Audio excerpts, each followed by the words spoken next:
Assalamu alaikum warahmatullahi wabarakatuh. Welcome to Going Beyond Wolverhampton. This is a show hosted by myself, Akmal, where we will be interviewing people from all walks of life from Wolverhampton and beyond to gain an insight on their life experiences. We'll be looking to provide advice and inspiration for others. Joining me is Kinza and Hanya Saeed.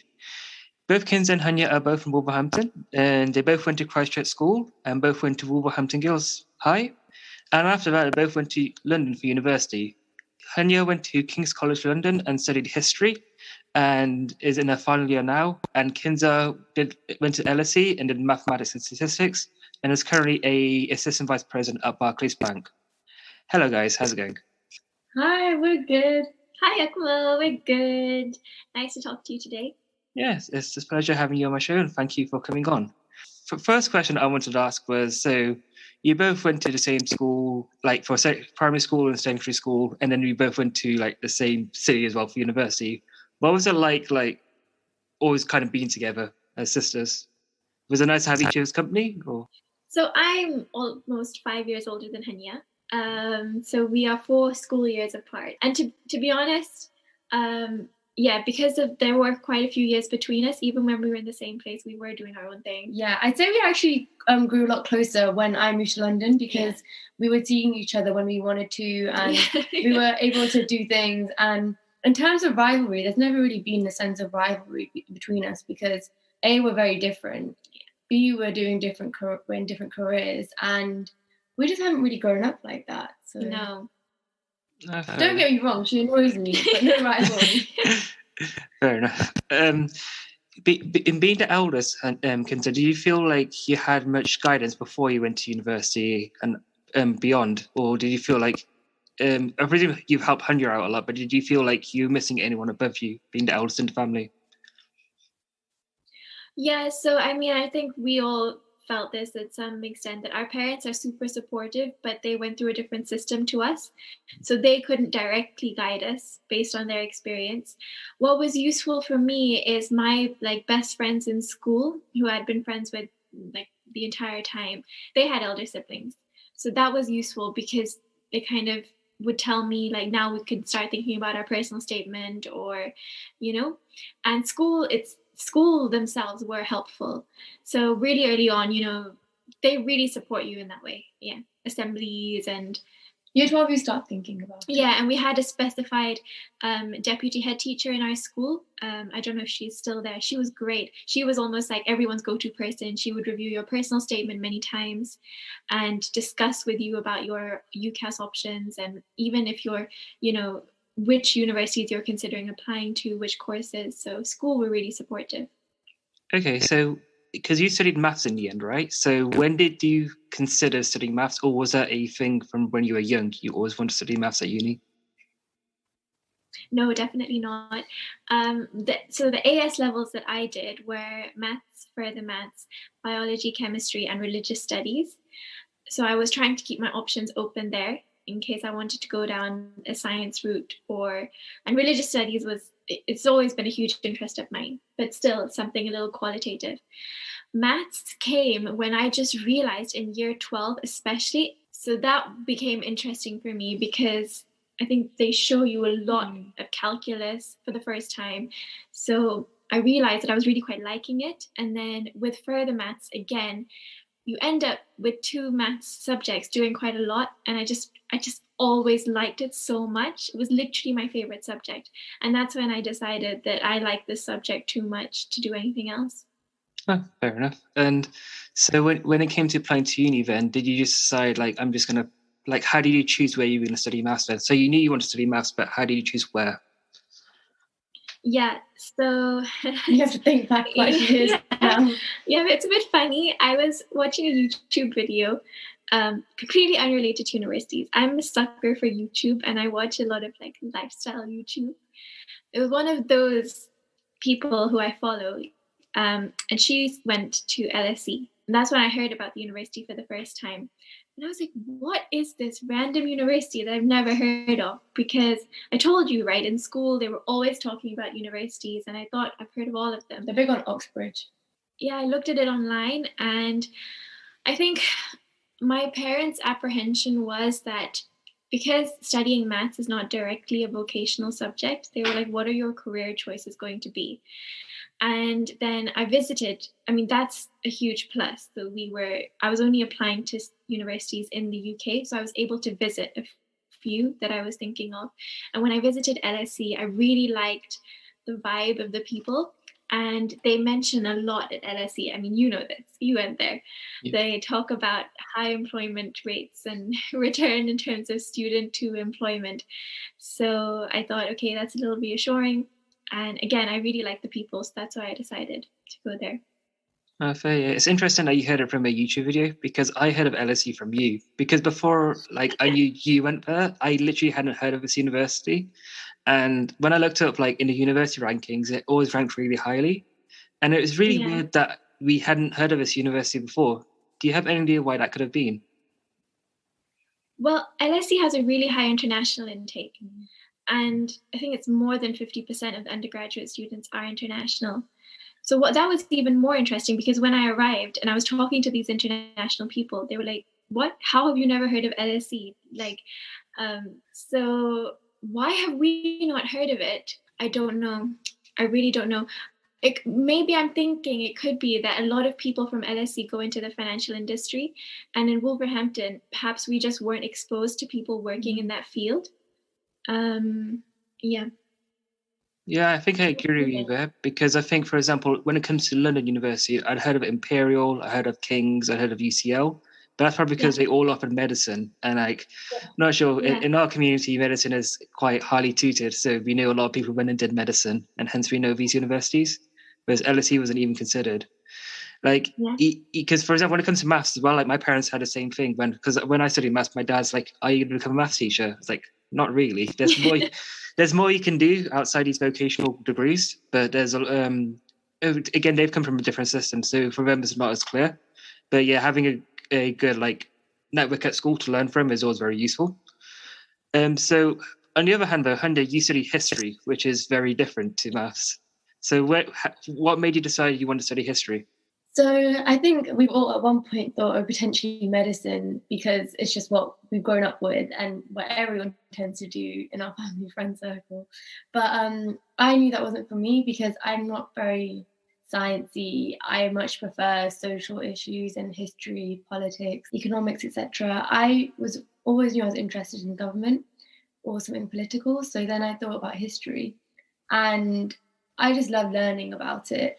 My A-level teacher had a big impact on me, because she really made it interesting for us. And like you said, when you did maths and people said, oh, you're going to be a maths teacher, I still to this day, I'm in my final year of my degree, and people still say to me, oh, so are you going to be a history teacher? And I just reply, no, there's more than a history teacher. Obviously, nothing wrong with doing that. But I think, like maths, because it is a non-vocational degree, people just tend to think there's not many options, whereas that's not the case at all. Because I think, if anything, doing a degree like this just opens up more opportunities. It's scarier when you graduate, because there are more opportunities. I think history is just something I've always been interested in. I really like social issues and politics, etc. When you were at Girls High, was there anything that helped you when you wanted to apply to study history, like while you were studying, or like you mentioned your teacher, like how did your teacher affect you when you wanted to study history? So our curriculum, she went beyond that and taught us things that weren't in the curriculum and were potentially left out on purpose, in terms of learning about Churchill and his role in the British Empire. The textbooks would say how he was one of the best prime ministers of this country in all time. And she'd teach us, well, she wouldn't teach us actually, she let us go and research ourselves and find articles relating to other things he's done, such as the famine in Bengal. And I think in doing so, I learned that actually things aren't as black and white, and there's a lot of things in history that the way we're taught, it's really not the case at all. It's quite Eurocentric.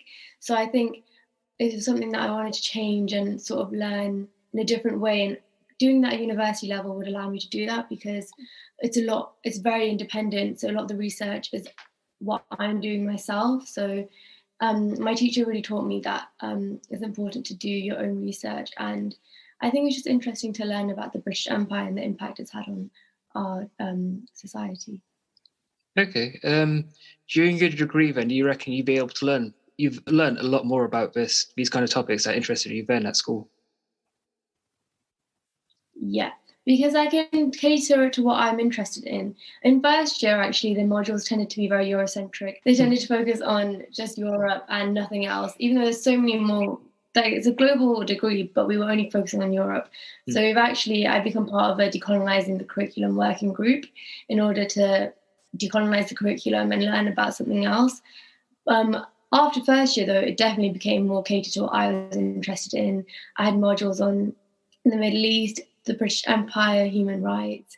And by doing something that was political but also historical, it's allowed me to navigate towards my career path and do things I'm interested in. Okay. So what was was your favorite module at King's? My favorite module at King's? Potentially what I'm doing this year. Actually, no, my second year module, Making the Modern South Asia, was definitely one of my favorite ones. Partly because I had my friends in that module, and it was just really interesting to learn about South Asia from the Mughal period to the present day with Modi. It was just interesting to see the similarities and differences and the impact of 1600s to 21st century. I just think that was my favorite module for sure. So obviously you study maths and you study history. They're two very different subjects. What's it like studying them both at university? So can you tell our audience, like, what is it like to study a maths degree and what's it like to study a history degree and how they differ in a way? You can go first. Okay, I'll go first. So I studied it at Maths and Statistics at LSE, and my course did allow me to take a lot of outside modules as well. So I also had economics, accounting, finance, things like that. Studying maths at university, I would describe it as quite independent. You know, a lot of the time you do spend solving problems with friends or by yourself, but what I mean independent from the teachers. And I think that the first few years are a little more broad, and then when you get into your final year, you can specialize more. So for me, I specialized in statistics, and especially I think I took a lot of regression modules and some time series. And one other big difference between studying maths in school and studying it in university is in university, they definitely introduce coding. So I learned some R. I did a Bayesian inference module, which introduced WinBugs. I think I also did some MATLAB. So this is quite useful because if you do any type of modeling in your job in industry, you're not going to be sitting there solving differential equations on paper. You know, you do need to know how to code. And there are friendly languages like R and Python, I think in particular, are what I use now. So definitely having learned a little bit of that at university was really helpful. And like I said, they make you quite independent thinkers. I think Hanya's going to echo the same with her course, but that's useful again because you're not just, I think maths in school is very different because the homework is a little bit of a replica of what you study in class, but that switches when you enter university. Yeah, so similar to what Kinza was saying, it's very independent. It's a lot of reading. I think all I do in my day is read articles, books, peer-reviewed work. That's all I do, really read. The occasional lecture, but often you'll hear people who do science degrees, I have like 50 lectures to watch. I think the most I've ever had is 3. Yeah, it's a lot of essays, a lot of independent reading. And I think that's what makes it different from school, because in school you have a set AQA Excel textbook, and that's what you'll learn for the exam, regurgitate it, write an essay, that's your answer. Whereas in university, you need to find a different article, a scholar who thinks differently, a lot of different opinions, and a lot of that is found through your own research. So yeah, very independent.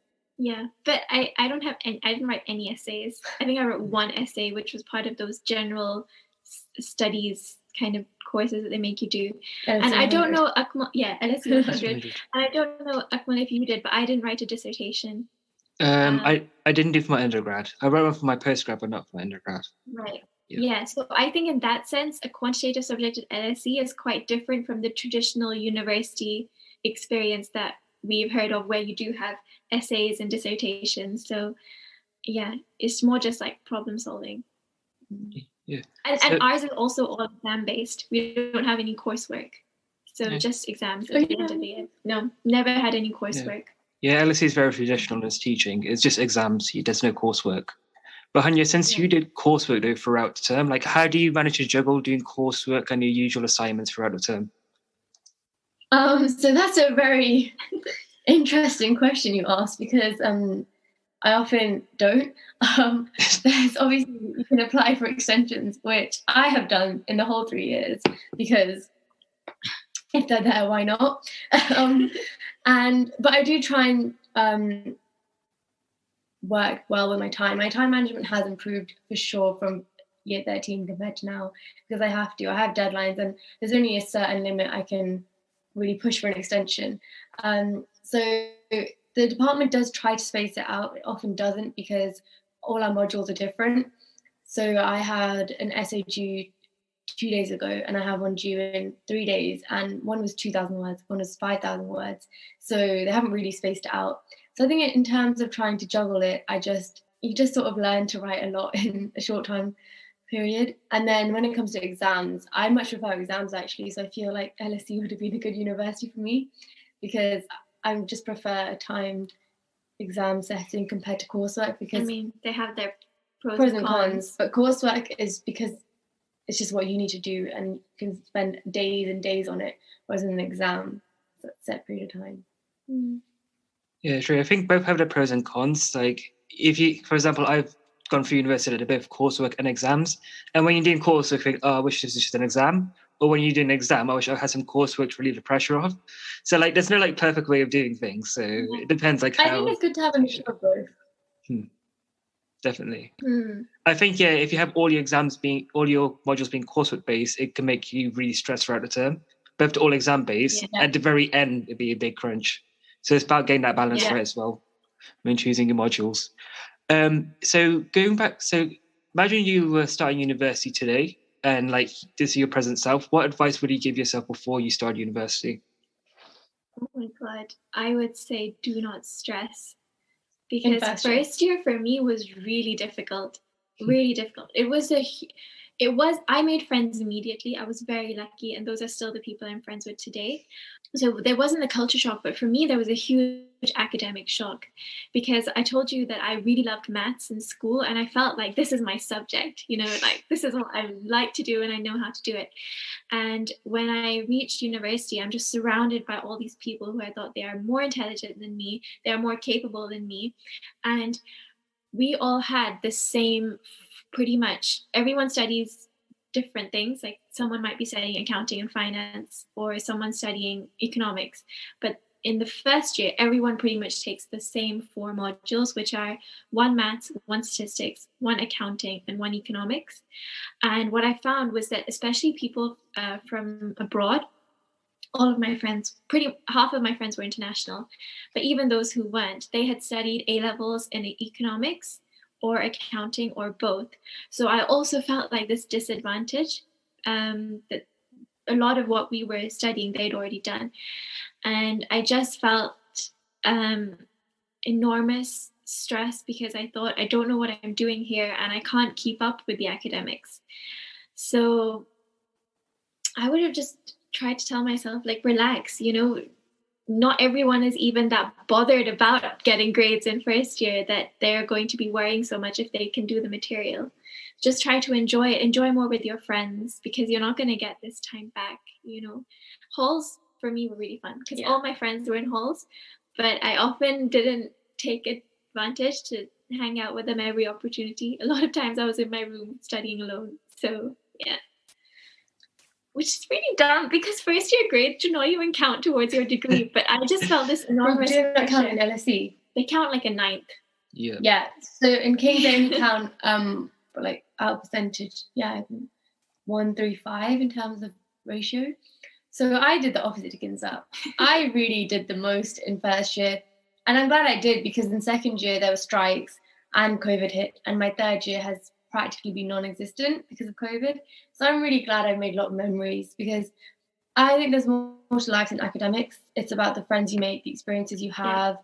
There's just so much more to life than getting a first, you know.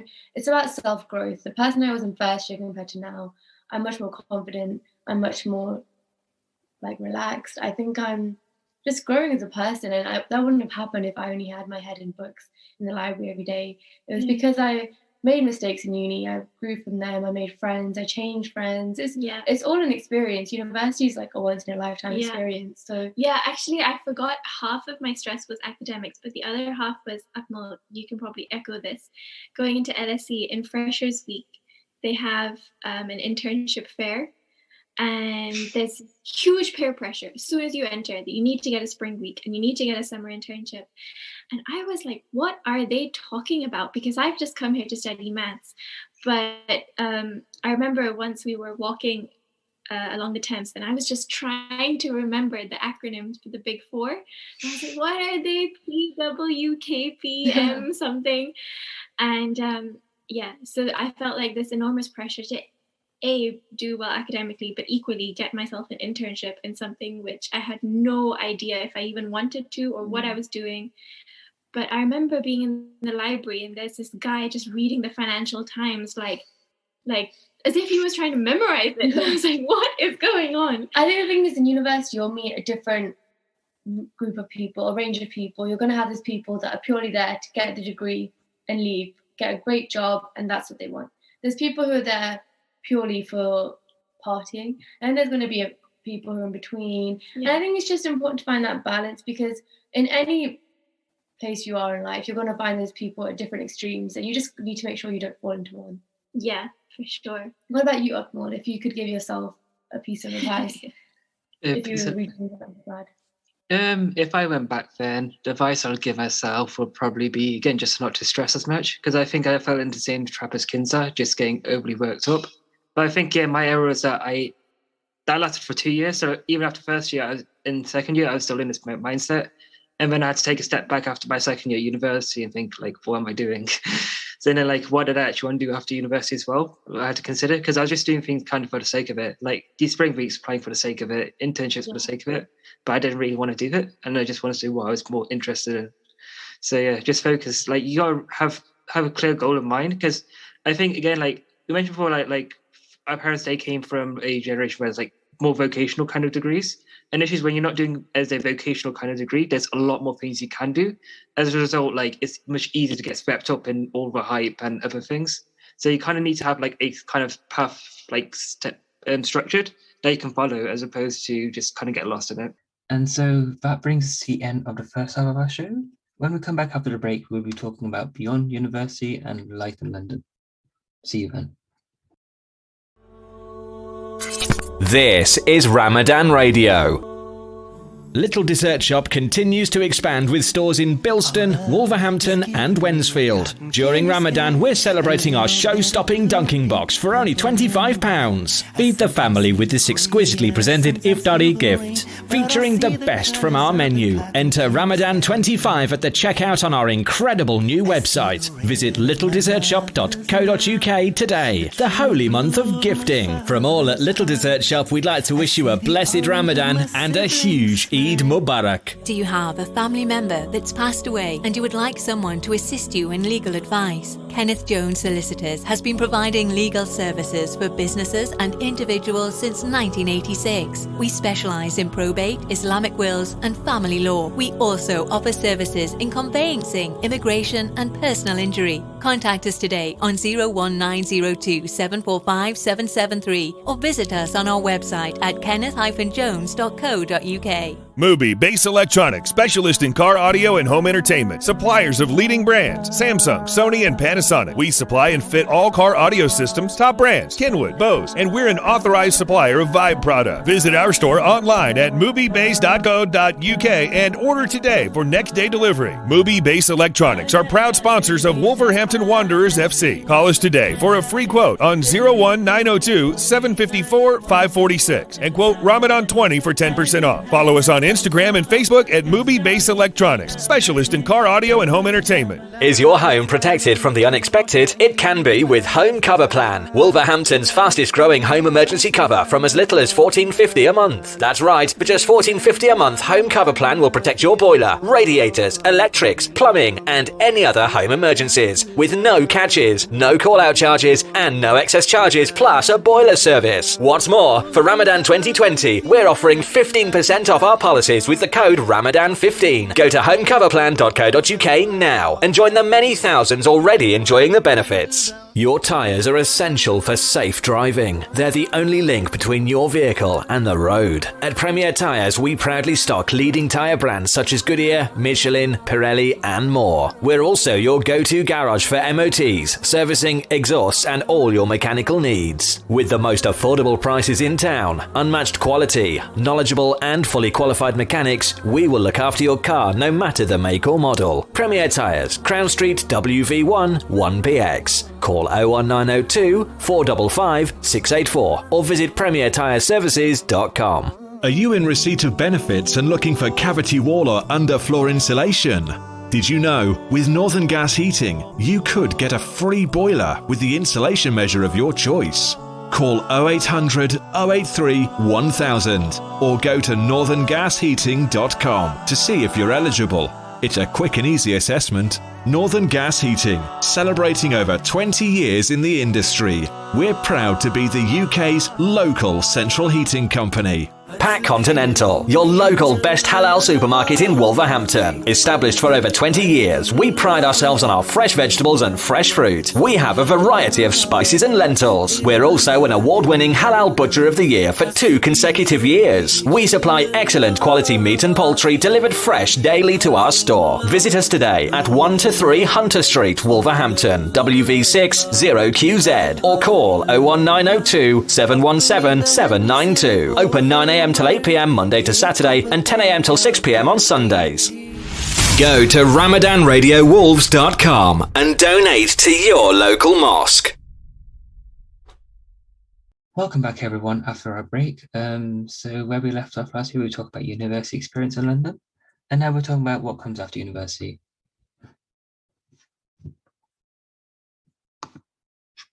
But that leads me on to, so after university then, so Hanya, you're in your final year of university now. What's your plan now come July once you've graduated?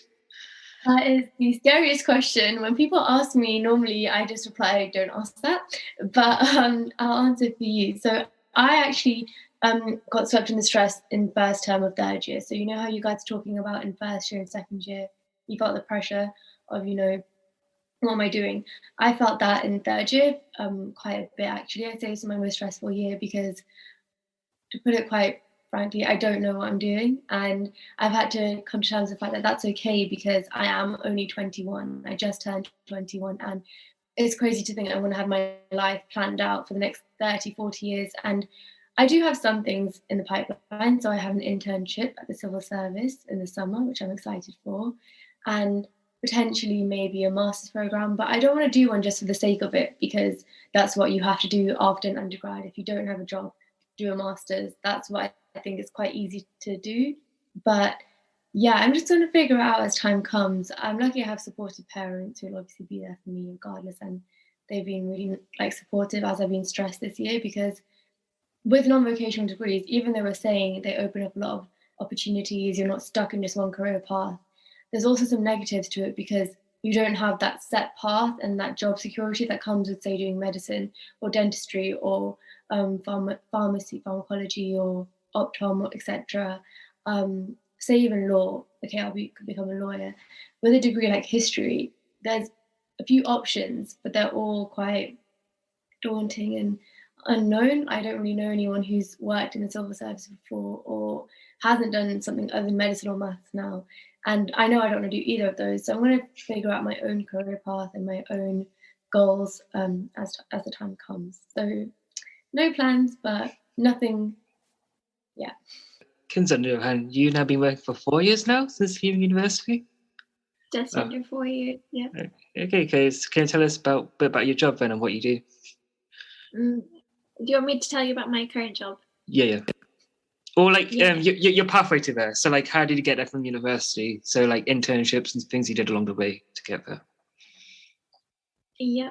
So in first year, I think first term, I applied for Spring Week in Barclays, which was a functional spring week. So I attended it in the second term of first year, and it's very introductory. It's 1 week, and they talk to you about different functions, which was risk, technology, treasury, operations, I think, things like that. So I then decided that I wanted to pursue risk. So I interviewed after that week for a risk summer internship in Barclays, which I then attended in my second year.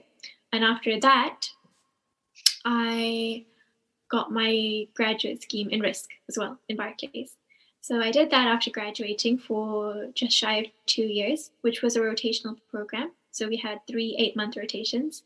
2 of those I did in quantitative analytics, and 1 I did in like a risk chief of staff function.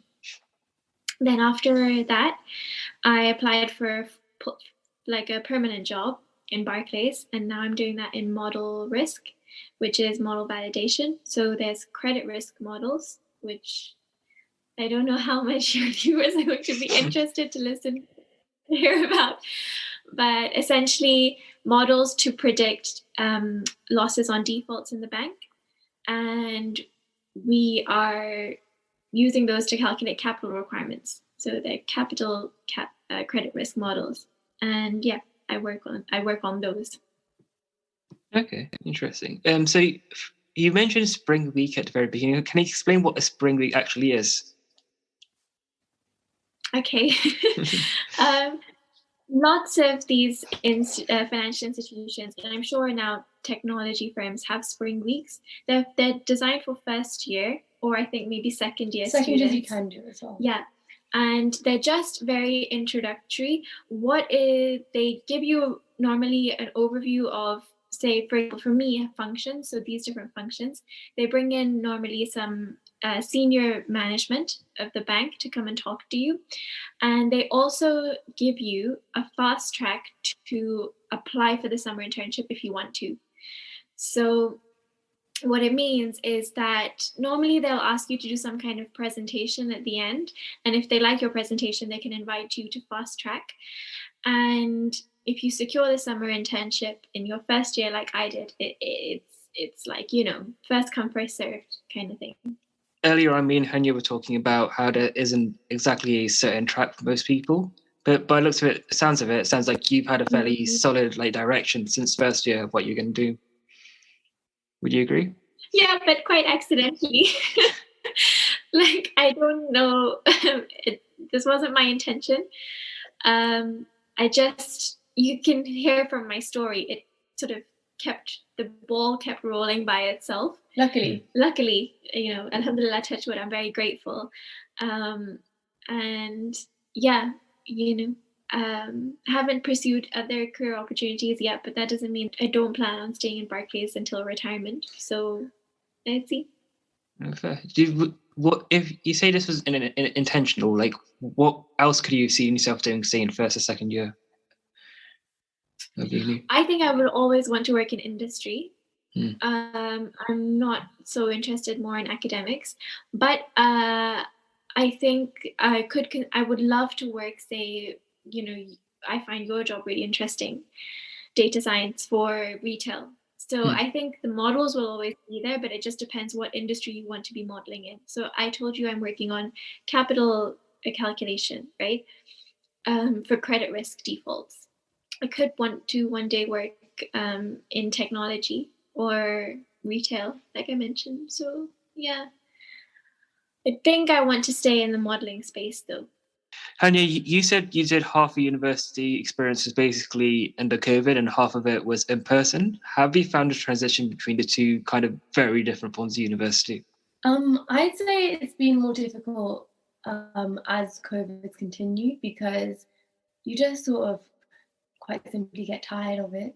In person, it's much more engaging, and you meet people in your module. You know, if there's a question you're stuck on in coursework or essays or exams or just in general in the module, it's much easier to, you know, build a relationship with your fellow like classmates when it's in person. When it's online, it's the pressure of having a camera on, speaking, it's complete strangers.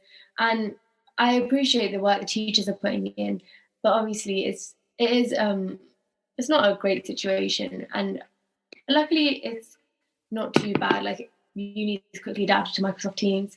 But after a year of Microsoft Teams in your final year, it is, you know, not the best. In person is more engaging, as I said, and it's just nicer to have that on-campus feeling of, you know, going to university, having a break, meeting a friend in between, having a second lecture, etc. And in second year, there's also strikes, which weren't too bad because people could still go into university onto campus. And then when COVID hit and everyone went home, I remember all three of us went home on the same day.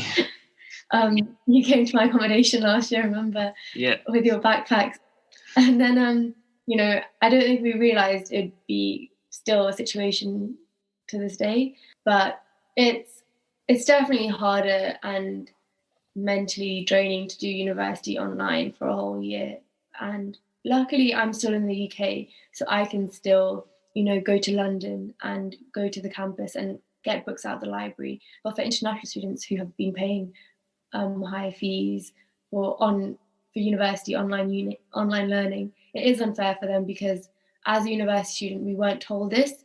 We were told that in first term we'll have some in person, second term it'll be back to normal.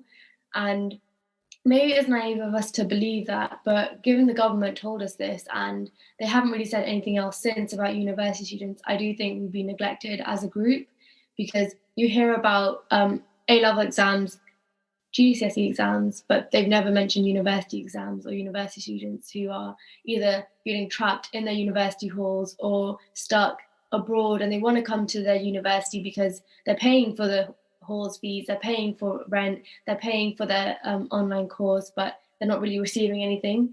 So I do think the way that university students have been treated is unfair, quite simply, but we're still all safe, and the most important thing is obviously that we're safe. So yeah, sorry, a bit of a rant.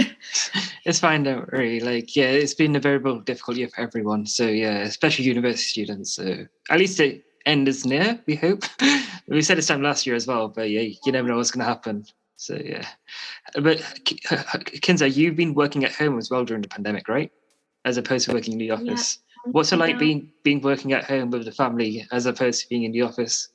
Yeah, I think that initially we were all stoked, right? It was like no more commute, extra hour of sleep, and it does give more flexibility as well. You know, you can get exercise in during the day, or sometimes I'm doing my laundry at like 2 p.m. These are pros, because before we were all quite time poor. But I think that now the flexibility thing has kind of worn off. And when we're busy, I think our jobs, yours as well, they're project based. So we have a few months when our deadline, and we're really busy in those couple months. And whilst the infrastructure has been really good in terms of calls and communicating with each other, there's something about just being able to turn around and ask the person next to you a question, which is like, you can't replace that. So I said flexibility is good, but there have been a little hurdles. Also, I think when we are really busy, what it has meant is that, say, for example, my VP, he has a daughter to look after, so he will choose to work more during the nighttime. But my director, he's a morning person. He chooses to work during the day. So for me, the most junior person in the team, it means that I'm logged on all day long. And, you know, we're just used to now getting emails at 12 a.m., 1 p.m., and my office is right in my bedroom. So that disconnect from work, that they say, you know, good work-life balance, don't bring office home, that's all gone out the window. You know, I mean, I have my work email on my phone and I'm always connected and I'm always mentally thinking about it. So And it that must be hard to just be in one room all the time. yeah, Because of course. COVID, you can't really leave the house and like meet friends or go shopping or do anything else besides stay in the house. So Yeah, definitely. Like the structure of showering on time, getting dressed every day, having a place to go, that makes you feel productive and it makes you feel like a normal functioning person. So it is really hard. And I think probably people tried to replicate office at home, but that doesn't happen. I think above all, I really miss the interacting and the social part of office. And that brings a lot of motivation with work. Yeah. People are, I think, after 1 year now, motivation is tough. Nowadays, it is hard because I'm also studying at the same time. So that's been kind of a mood killer, to be honest, because it's like all day work. And then in the evenings and on the weekends, I'm studying. And bear in mind, this exam has been cancelled, twice before now? So this is your third time trying to attempt it? At no fault of your own, it just got cancelled twice because of COVID. So yeah. So Does studying continue then, even once you left university? Unfortunately, in my case, it has. Yeah. I think a lot of people, my friends who have gone into industry, they've either gone down like a banking or an M&A route, which is crazy hours, or those who are doing more normal hours do tend to do a professional qualification as well.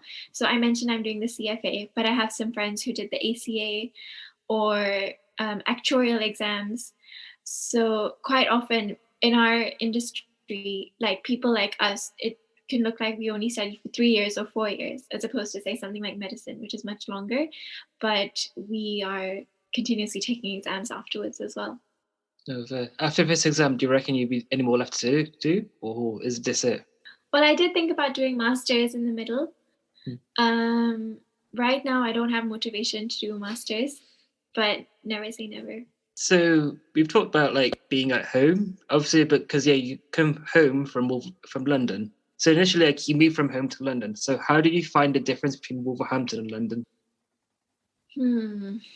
Because when I was applying to university, I remember all my teachers kind of said London is a big, scary, grey city, which is very lonely, and there's too much happening.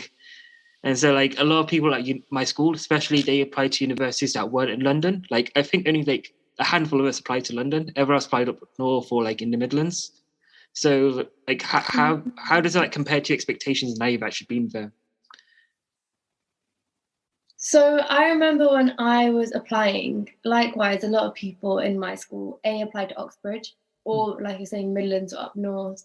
And I found that going to university open days helped a lot because by doing so, for example, I went to Warwick and I thought I really liked it and I thought I liked a campus university. But then I went to London, King's College London and UCL open days and I realised I love the busyness of London, and as cringe as it is to say because it's what you see in movies and stuff, it's true. Like everyone's doing their own thing and no one cares what you're doing. I remember like at 9 a.m. when I had a uni lecture, I'd have to walk across the bridge and you see everyone in their suits and everyone's rushing. And I think the fact that in London something's always happening is what makes it so interesting and lively to be in, because I think the business of London has also really helped my confidence grow, because in Wolverhampton, having been here since I was born in Wolverhampton, I've been here for the last 21 years.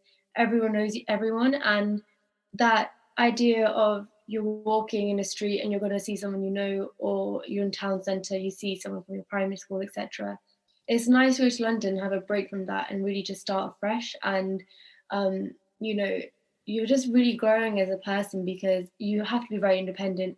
In London, there's not that campus university vibe, so you have to actively go and make friends, meet people, etc. And I think that really does help you grow as a person. And yeah, a lot of these things, even though obviously the pros and cons, like we said to everything, a con is that you don't have a nice university feel because you just get lost in London. But then that's a nice thing in its own way, because London's its own city. Yeah, I mean, for me, I didn't necessarily want a campus experience because I feel like we've already grown up in a very familiar city. It's a small city. We've almost had a campus school experience, coming from a place like Wolverhampton.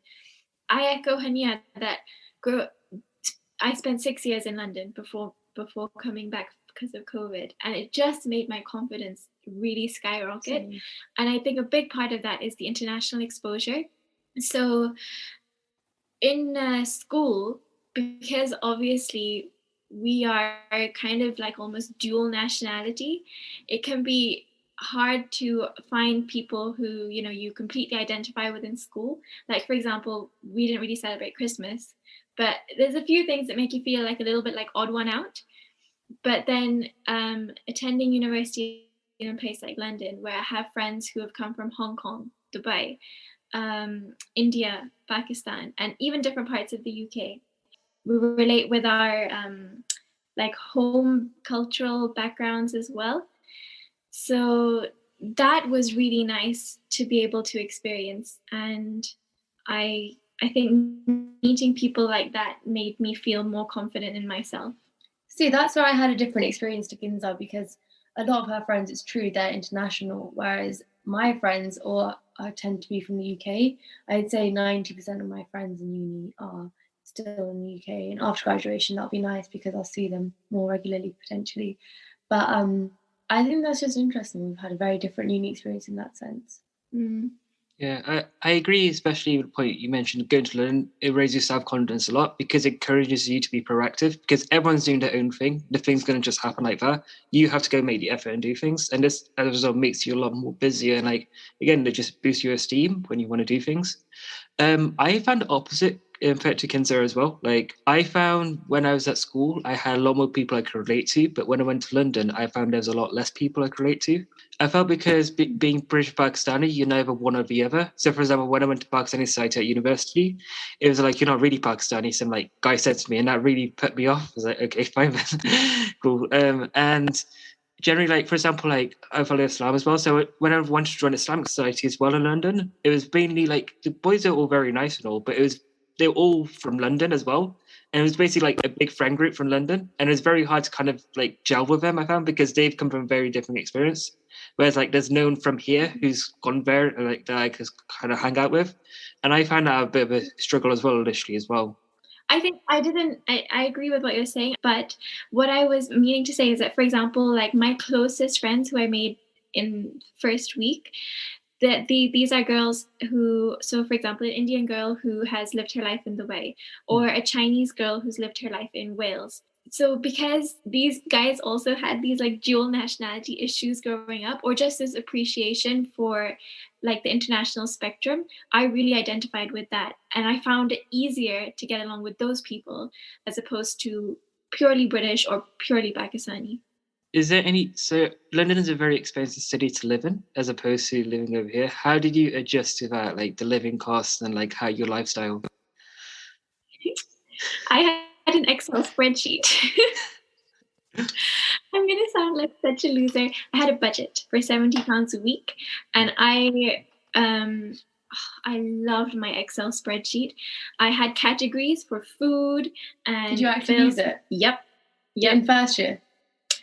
No, I learned about it in second year. So in first year you did? First year, I mentioned to you guys, I was in my room studying. I had very little expenses anyway. I was not a cool kid. I had a very different uni experience. But yeah, I mean, I don't think probably you have to go as far as making an Excel spreadsheet and writing down every single expense. But I would have a bank statement for that. No, but I would, throughout the day, in my notes on my phone, I would write down everything. So if I bought a banana at Starbucks for 70 pence, I would write that. And I recorded everything. And then when I went home at the end of the day, I put everything in my Excel spreadsheet. The sum ifs and the formatting would show me then, add up to my running totals for the month. And then I could see if I'm going over my... Can I just say, that's a bit lame. Because also there's apps that can do that for you. Not back then though. Like when we started, it's only when I was in like my third year of uni where apps started getting quite good at budgeting. But before then, you had to do it manually. It's good though because you budgeted, which I've learned to do in third year. In first and second year, I didn't budget, but I'm much better in third year now that I live with friends. And I'm in second year I also improved after becoming aware of Well, budgeting. also coronavirus, you can't do anything now. No, but I can still eat out, order food, etc. I'm just generally better with money this year and second year. First year was a bit not the best. Yeah. Now we talk about the two cities like London and Wolverhampton. Like, what's there like when you come back to Wolverhampton now? Is there anything like you miss about London or anything that I'm not sure, like, what about London do you miss about being in Wolves, and what about Wolves do you miss about being when you're in London? So I think I can answer for London to Wolves. You can answer Wolves to London. I have to say one thing. Yeah. I miss the restaurants so much. The eating options in Wolverhampton are, I'm sorry, they are not good. We don't even have Deliveroo. I remember until I think 5 months ago, Uber Eats didn't even deliver to our address. So, and now there's only two options: Krispy Kreme or Wok to Wok or something.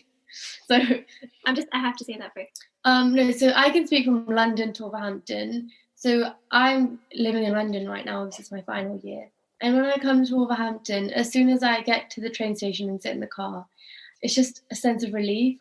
Maybe you can relate to it. You both can relate to it. It's just that comfort of, when you come home, you're going to be looked after. It's that coziness of being back home and, mum's food. And now we have Milo and, Ginza's here as well now. It's just a lot more comfortable and relaxing for sure. In London, it's really busy. You're constantly on the go. Everything you have to sort with yourself. But when you come home, it's just nice to get a bit pampered. I think with Wolverhampton, there's a sense of familiarity because not much changes in the city. And it's nice that, you can go down a road that you've been, you went down last time 15 years ago, but it's the same. So there's that sense of familiarity, which is comforting, Also, I think it's easier to identify with it. I find London, even though I love it, I feel like I can't claim it as my own. It's always changing. It's always changing, and there's so many people who are sharing it. It's hard to find a unique experience in London, I feel. It's like shared experiences. You stay in a rented apartment, which tons of people have rented before you, and you eat a nice meal, but there's going to be 100 of people around you eating the same thing. It's okay. It's fun. I like it. I prefer it. So what do you miss from, besides the restaurants, if you could go to London now, what else do you miss? I miss a lot of things. I really miss the parks. I miss just the choices that you have. You wake up in a day and you can think, what do I want to do today? Where do I want to go? I would have days where I'm like, let me just go to the Science Museum in South Kensington, and you explore that. Or you have days you wake up and think, let me go cycling around Hampstead Heath. That's new. The cycle lanes in London are really good. So you can take a bike when you move back. Yeah. I guess just the opportunities.